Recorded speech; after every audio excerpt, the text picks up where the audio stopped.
এবার কি শুনলাম কি তোমার বলে ফোন চুরি হয়ে গেছে? হ্যাঁ, আরে ভাই কইস না ভাই, ফোনটা চুরি হয়ে গেছে। এবার থানা কি গেছিলি ভাই? থানা যে একটা কেস মেস করেছি? ভাই থানার কথা আর কইস না, গেলাম থানায় কেস করতি, গাড়ি খান থেকে ভিতরে গেছি, জিডিটা লেহাইছি, বেরিয়ে এসে দেই মোটরসাইকেল নেই। আচ্ছা ভাই, মন খারাপ করিস না, থাক, ঠিক আছে?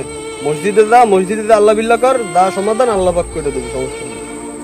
ভাই সেই চিন্তা করে তো মসজিদেও গেলাম, নামাজ পড়ে দোয়া কালাম করে বেরোয় এসে দেই জুতো গাছ নেই। তাহলে ভাই আর তোর ভাষা থাকা যাবে না ভাই, তোর এখন বর্তমানে দুর্দিন চলতিছে ভাই, তুই কুকুর, থাকা যাবে না ভাই। ও যা, তাহলে একটা বিড়ি জ্বালাই। এই বিড়ি প্যাকেট কি হলো? এই শালা বসালার মনে হচ্ছে কি, আমার কপালটাই খারাপ।